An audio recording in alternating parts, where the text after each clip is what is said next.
Hi guys, welcome to my video today. I am sharing with you my favorite mom hack ever. I make these, I call them snackle boxes, but I make these little snack boxes for my kids. We're going on a road trip tomorrow. So I have these little boxes. I put their names on them, and then I have 2 extras also. But they have all these little compartments, and so I add snacks into each one. I love these. Nothing keeps my kids happier and more bearable on a long road trip than them just eating snacks. And one thing about snacks is there's always just tons of wrappers. So these are really great. No extra wrappers. I unwrap everything at home, get rid of all that garbage, and then we just have these snack containers. So they come in handy for so many different things: road trips, airplane rides, soccer games, when we have soccer games and there's like a gap in between the 2 boys. These are awesome. And so like everything just fits in, and then when you close it, it just like stays perfect. The lid like closes in on everything. So I'm gonna get these made up with just tons of snacks, some fun stuff, some little treats here and there, but just lots and lots of snacks. So I'm gonna get these made for our road trip tomorrow.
Hope you liked this little snackle box snack idea for road trips. It is just definitely one of my favorite mom hacks ever. But these containers are the best, so they just snap shut. Everything stays inside.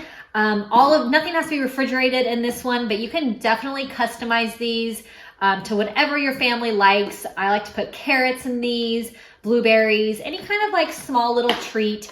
Definitely these like small things keep them busy longer, and just things that try not to be too messy, like too many crumbs. But Love these. So hope that you enjoyed.